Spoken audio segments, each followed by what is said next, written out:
Officer Mallory tore the ID in half, then dropped the pieces into the trash. Right in front of her. "You think you're important, huh? I have the authority here and I can do whatever, however I please. You're a suspicious criminal roaming around like your kinds."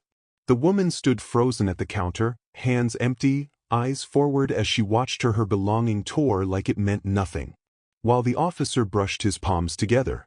Before the words could catch up to the moment, the lobby of the Midtown precinct froze. Fluorescent lights hummed overhead, indifferent, bureaucratic. A mother hushed her son mid-whisper. A desk sergeant paused with a pen hovering over paperwork. Everyone saw it. No one moved. The black woman standing at the counter didn't flinch. Her name was Ariana Cole. 26. Soft-spoken. Crisp posture. The kind of presence that didn't beg to be seen but couldn't be erased once noticed. She wore a charcoal blazer, sleeves rolled once, not twice, intentional, restrained. Her hair was pulled back into a low bun, neat enough to signal discipline, loose enough to suggest she wasn't trying to impress anyone in this building. Officer Derek Mallory leaned back on his heels, satisfied. A veteran patrolman. 12 years on the force. Built his confidence the way some men build calluses, through repetition, through environments that reward indifference and punish hesitation. He dropped the torn ID into the trash like loose change. "Doesn't matter now," he said. "You should have thought about that before you decided to get smart."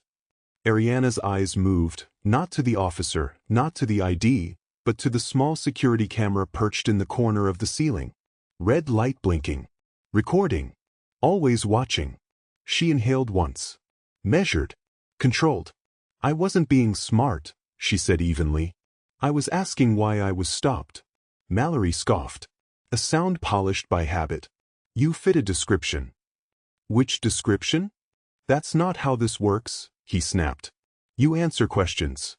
I decide what matters." Behind him, 2 younger officers watched in silence. They didn't smile. They didn't intervene. Their stillness carried its own weight, an unspoken memo about how things were done here. The stop had started an hour earlier, 3 blocks from the precinct. Ariana had been walking back from a late client meeting. She worked in regulatory compliance for a mid-sized firm downtown. Her heels clicked with purpose against the sidewalk. She was thinking about a deadline. A memo due by morning. Her phone buzzed with the reminder she didn't open. Then the cruiser slowed. Lights didn't flash. Siren didn't sing. Just a car easing into her space, authority wrapped in casualness. "Ma'am," Mallory had called out. "Mind stopping for a second?" She had stopped. "What's the issue, officer?" "Where you headed?" "Home." "Where's that?" She'd answered. Calmly.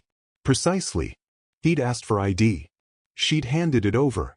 Then came the pause, the quiet scan of her face, her clothes, her composure. The subtle recalibration that happens when a stereotype doesn't land where it's supposed to. He asked again where she was coming from. She answered again. He told her to wait. She waited. 10 minutes passed. Then 15. Finally, she asked the question that shifted the air. "Officer, am I being detained?" That was when the power snapped into place. The stop escalated. Words sharpened. Tone hardened. She was accused of being uncooperative. Of raising her voice. Of having an attitude. She hadn't raised anything. But Mallory needed control more than accuracy. So he brought her in. Not arrested. Not charged. Just detained, one of those gray zone maneuvers that lived comfortably between policy and abuse. And now they were here. In the precinct lobby. With her ID in pieces. Mallory leaned forward, lowering his voice as if granting her the privilege of intimacy. "Next time," he said, "remember your place." Ariana met his eyes. Her voice didn't rise. It didn't shake. "My place," she said, "is wherever the law allows me to stand." The silence that followed wasn't dramatic. It was procedural. A pause in workflow. A system deciding whether this moment required correction.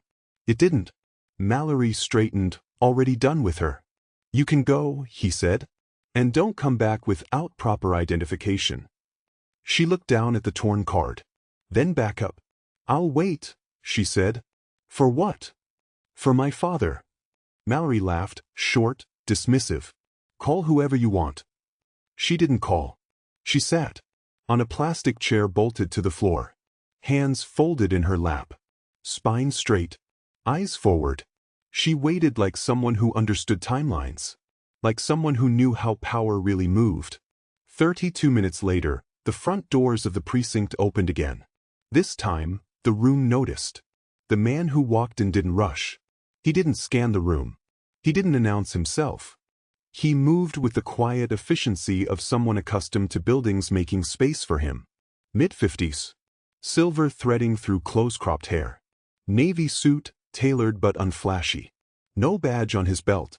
No entourage. Just a presence that bent attention without asking. Ariana stood. "Dad?" she said. The word landed differently than anyone expected. Mallory turned, irritation already loaded, then paused. The man approached the counter. "I'm Daniel Cole," he said. "I'm here for my daughter." The desk sergeant swallowed. Mallory frowned. "This is a police matter, sir." Daniel nodded once. Acknowledged. Not conceded. "So am I." He placed a card on the counter. Not laminated. Not flashy. The sergeant picked it up. "Read it." "Read it again." His posture changed. He stood. "Captain," he said quietly. The room shifted. Mallory's jaw tightened. "What's going on?" Daniel turned to him for the first time. "I'd like your name and badge number," he said. Mallory bristled. "You don't get to." "I do," Daniel replied. Not louder. Just firmer. "And you're going to give it to me." Mallory looked to the sergeant. To the younger officers. No one met his eyes. Reluctantly, he recited it. Daniel nodded, committing it to memory. He turned to Ariana. "Are you all right?" "Yes," she said. "He tore my ID." Daniel exhaled, slow, controlled. The kind of breath taken by men who have learned never to waste emotion on inevitabilities. He turned back to the counter. "I'd like to see the incident report," he said. "The body cam footage. And the log for the stop that brought her here." The sergeant hesitated. "Sir, that requires authorization." Daniel finished. "I have it." He reached into his jacket and produced a folded document. Official. The sergeant's hands trembled as he took it. Mallory's face drained. "You can't just walk in here and—" "I can," Daniel said. "I have. And now we're past the part where this is optional." He gestured toward the torn ID still in the trash bin. "Which officer destroyed state-issued identification?" Silence. Mallory didn't answer. Daniel didn't look at him. "That's a felony," Daniel said conversationally. "Destruction of government property. Also obstruction. Also retaliation." The words stacked neatly. No flourish. No threat. Just accounting. The captain emerged from the back hallway. "What seems to be the issue?" Daniel turned. "Captain," he said. "Daniel Cole. Office of Civil Oversight. Federal." The captain froze. Ariana watched it all with quiet eyes. She had known who her father was her entire life. But watching others discover it, watching power recalibrate itself in real time, felt different. Less satisfying than expected. More precise. Daniel continued.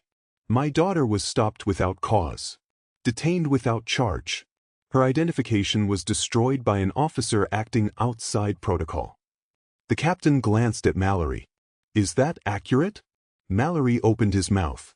Daniel raised a hand. "Before you answer," he said, "be aware that I have already requested the footage. Lying now would compound the issue." Mallory closed his mouth. The captain nodded slowly. "Officer Mallory," he said, "you're relieved of duty pending investigation." The words landed like paperwork. Not dramatic. Not loud. Final. Mallory sputtered. "This is ridiculous." She was being. The captain cut him off. "Enough." Two officers approached Mallory. Not aggressively. Just firmly. As they escorted him away, Mallory locked eyes with Ariana. For the first time, his confidence cracked. She didn't smile.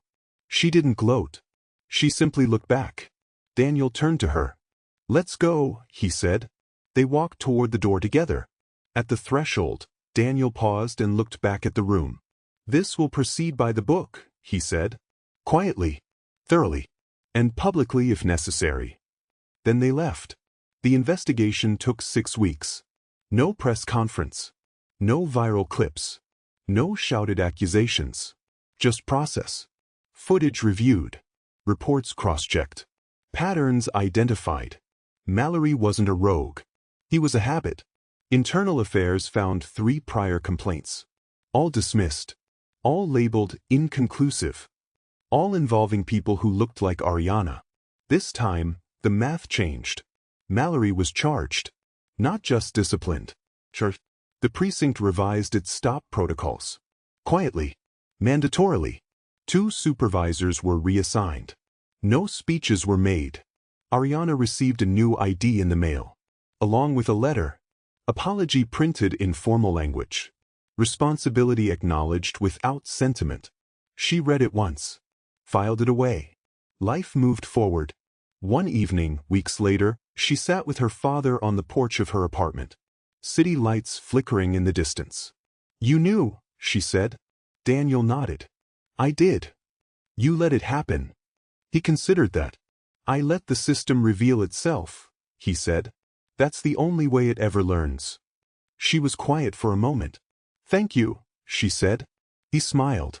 "So proud. So power doesn't need to shout," he said. "It just needs to last longer than arrogance." Ariana looked out at the city. She understood now. Justice wasn't loud. It was patient. True authority doesn't flex, it documents. Real justice doesn't rush, it waits. And arrogance doesn't fall because it's challenged, but because it's exposed to time, truth, and accountability. If this story made you pause, stay with that feeling. Subscribe to Hidden Tales Stories for more cinematic true life stories where power is tested, injustice is documented, and quiet resilience changes the outcome. Because the most dangerous thing to unchecked authority is someone who knows the system better than it knows itself.